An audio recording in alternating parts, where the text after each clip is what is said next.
Au petit réveil des oiseaux qui chantent, un ciel bien bleu, ma foi, la deuxième journée s'annonce pas mal. Allez, la petite douche. Aujourd'hui, c'est direction le nouveau musée d'art romanche. Mais avant ça, on fera un petit arrêt sur la place, histoire d'immortaliser l'instant.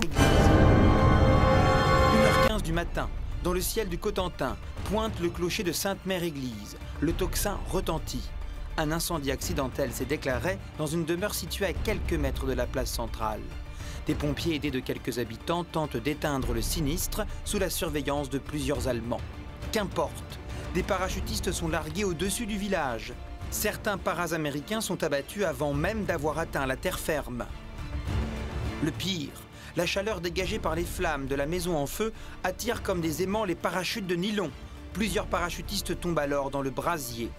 D'autres plus chanceux atterrissent à quelques mètres du centre du bourg. Les affrontements avec les Allemands commencent.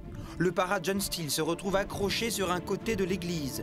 Contrairement à l'idée répandue, il n'est pas suspendu au clocher face à la place où les combats se déroulent, mais sur un côté plus discret, donnant sur une petite rue adjacente. Il fait super beau aujourd'hui, je vais kiffer grave les paysages. Alors on fait le plein des mobylettes et zoup, on est reparti. Je ne sais pas pourquoi, mais je sens que Bruno va se planter de direction. Oui, bon bah tu vas pas nous porter la poisse non plus, ça va.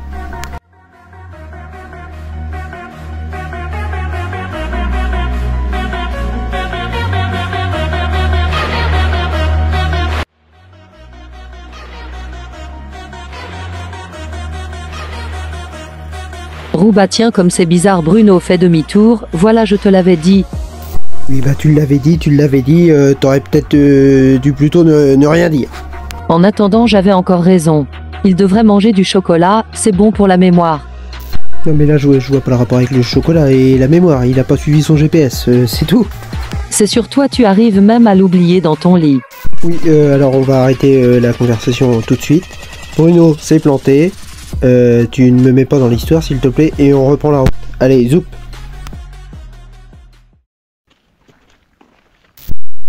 Et sur la route, eh bien, on a vu un petit panneau avec écrit la pointe du Hoc. Et donc Bruno nous a gentiment proposé d'aller faire un petit arrêt sur la pointe du Hoc que je ne connaissais pas.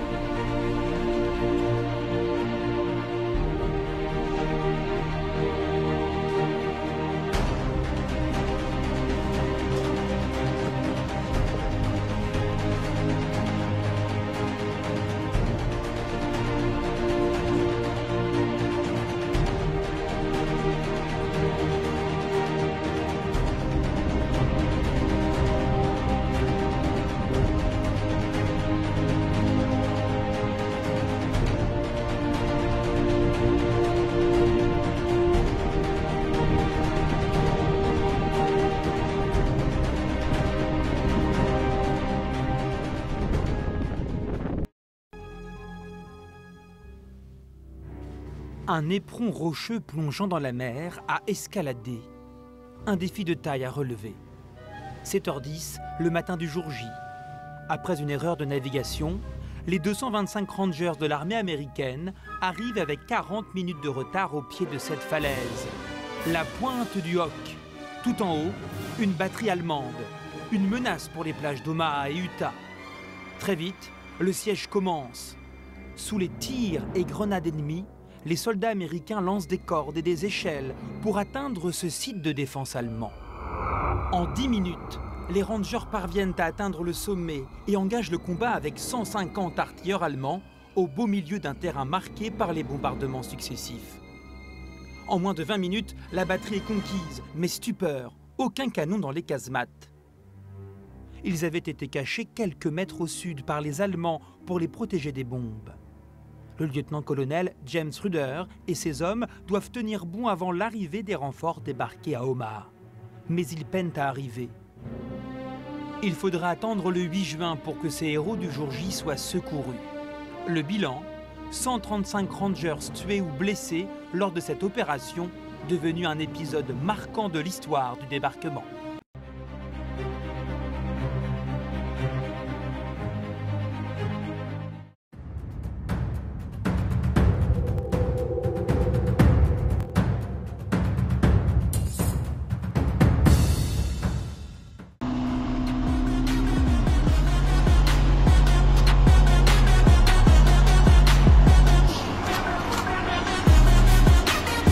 Que dire de cette vue? Tout simplement magnifique. C'est vrai que c'est super chouette.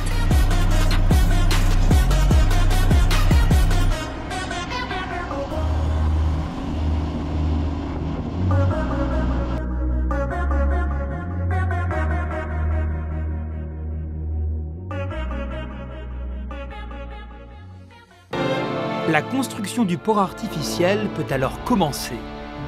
À l'horizon, pointent les premiers bâtiments qui seront utilisés comme brise-lames. Dès le 7 juin, les 150 caissons Phénix se sont remorqués depuis la Grande-Bretagne. Ils seront ensuite immergés pour contrer la houle. Les plus imposants mesurent 60 mètres de long et 18 mètres de hauteur. Par la suite, des quais, des pontons, 15 km de jetées flottantes sont assemblés. Cette infrastructure hors norme rejoint la plage. À la mi-juin, les premiers déchargements commencent. Au cœur de la bataille de Normandie, en juillet 1944, 20 000 tonnes d'équipements et vivres sont débarqués chaque jour.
Bon et ben voilà, on arrive à la fin de cette deuxième journée. On est revenu sous un petit soleil vraiment timide, digne de notre petite Normandie.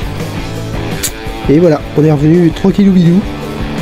Et ben écoutez, on espère à la prochaine pour de nouvelles aventures et avec un petit peu plus de monde. Ciao, bye bye les copains, les copines.